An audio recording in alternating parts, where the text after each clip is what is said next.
Terima kasih Anda masih bersama kami dalam IDX First Session Closing. Kita ke informasi berikutnya pemirsa.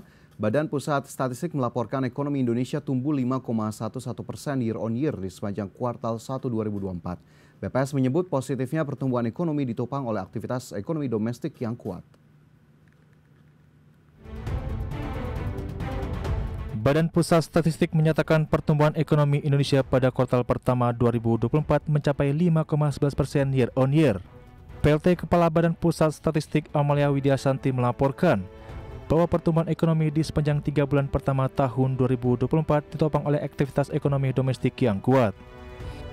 Atas dasar harga berlaku sebesar Rp5.288,3 triliun, PDB atas dasar harga konstan sebesar Rp3.112,9 triliun, sehingga pertumbuhan ekonomi Indonesia pada triwulan 1 2024 bila dibandingkan dengan triwulan 1 2023 atau secara year on year tumbuh sebesar 5,11%.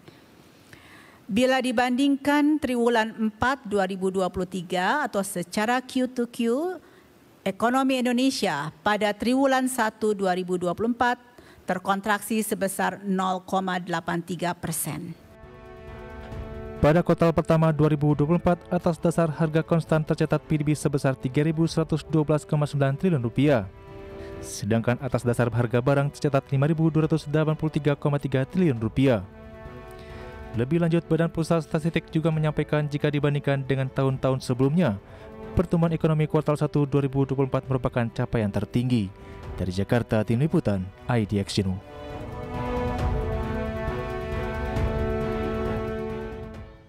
Ya, berdasarkan paparan BPS, angka pertumbuhan pada kuartal pertama 2024 menjadi pertumbuhan ekonomi kuartal 1 tertinggi sejak 2019, di mana pada periode tersebut produk domestik bruto Indonesia tumbuh 5,06%. Ya, meskipun demikian, pemirsa, jika dilihat secara kuartalan, PDB Indonesia pada periode 3 bulan pertama di tahun ini ternyata turun 0,83% dari posisi kuartal 4 2023. BPS menjelaskan kontraksi tersebut selaras dengan pola historis di mana pada kuartal pertama PDB mengalami penurunan dari kuartal terakhir di tahun sebelumnya. Kemudian jika dilihat berdasarkan sumber pertumbuhan menurut pengeluaran, perekonomian Indonesia masih ditopang oleh konsumsi rumah tangga. BPS mencatat konsumsi rumah tangga berkontribusi sebesar 2,62% terhadap pertumbuhan ekonomi kuartal pertama 2024. Kemudian pembentukan modal tetap bruto atau investasi berkontribusi sebesar 1,19% terhadap produk domestik bruto. Selanjutnya konsumsi pemerintah yang berkontribusi 1,06% dan sumber pertumbuhan lainnya berkontribusi sebesar 0,47%.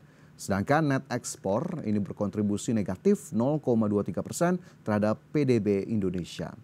Sementara itu pemirsa, apakah positifnya capaian pertumbuhan ekonomi ini turut tercermin dari laju berbagai lapangan usaha di Indonesia? Dan berikut kita simak informasi selengkapnya. Badan Pusat Statistik melaporkan pertumbuhan ekonomi kuartal pertama 2024 tercatat 5,11% year on year.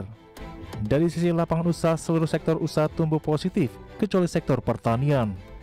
BPS menjelaskan lapangan usaha pertanian terkontraksi 3,54% pada kuartal pertama tahun ini.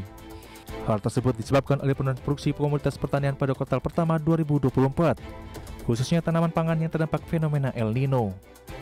Dari sisi lapangan usaha, pada triwulan 1 2024 secara year on year, seluruh lapangan usaha tumbuh positif kecuali lapangan usaha pertanian.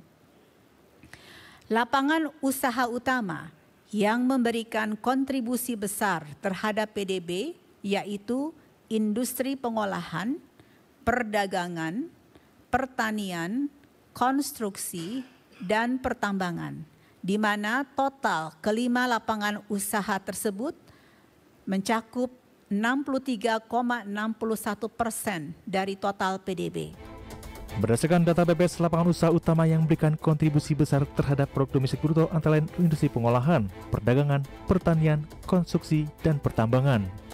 Jika dilihat dari sumber pertumbuhan, industri pengolahan menjadi sumber pertumbuhan terbesar yakni mencapai 0,86%. Dari Jakarta, Tim Liputan IDX Channel.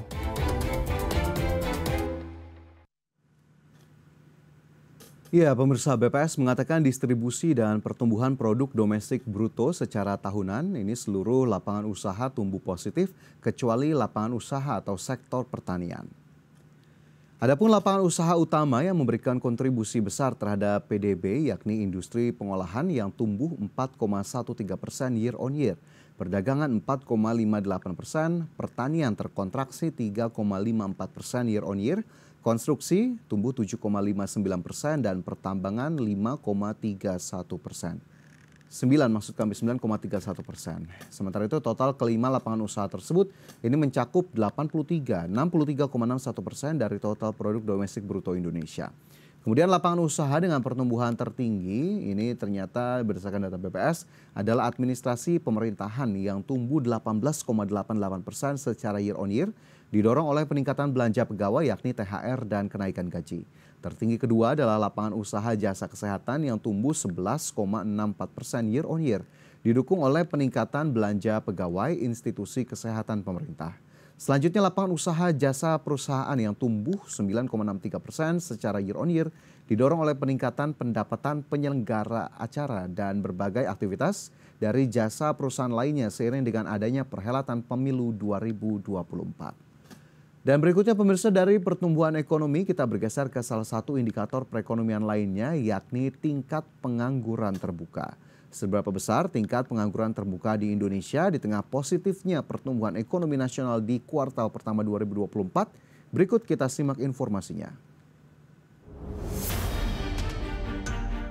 Seiring dengan positifnya pertumbuhan ekonomi pada kuartal pertama 2024, Badan Pusat Statistik melaporkan bahwa jumlah pengangguran di Indonesia mencapai 7,20 juta orang per Februari 2024. Angka ini setara dengan tingkat pengangguran terbuka sebesar 4,82%. BPS mengatakan tingkat pengangguran tersebut lebih rendah dibandingkan periode sama tahun lalu dan juga lebih rendah dari periode sebelum pandemi COVID-19, di mana pada Februari 2020 tercatat sebesar 4,94%. Pada Februari 2024, terdapat 7,20 juta penganggur atau setara dengan tingkat pengangguran terbuka sebesar 4,82%. Angka ini lebih rendah jika dibandingkan dengan periode yang sama tahun sebelumnya dan bahkan lebih rendah dibandingkan dengan tingkat pengangguran sebelum pandemi COVID-19 di mana pada Februari 2020 sebesar 4,94%. Badan Pusat Statistik menyatakan penurunan tingkat pengangguran terbuka terjadi baik dari penduduk laki-laki maupun perempuan.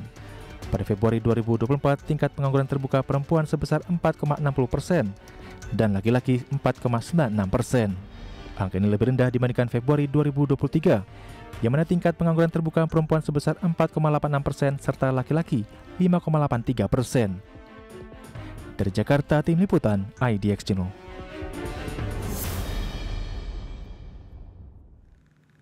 Badan Pusat Statistik mencatat pengangguran di Indonesia mencapai 7,2 juta orang per Februari 2024. Angka tersebut setara dengan tingkat pengangguran terbuka sebesar 4,82%. Adapun bila dibandingkan dengan Februari 2023, seluruh lapangan usaha ini mengalami peningkatan jumlah tenaga kerja. 3 lapangan usaha dengan jumlah tenaga kerja terbanyak ini adalah pertanian, perdagangan, dan industri pengolahan. BPS pun merinci dalam 1 tahun terakhir, 3 lapangan usaha tersebut dapat menyerap masing-masing sekitar 0,03 juta, 0,85 juta, dan juga 0,05 juta tenaga kerja.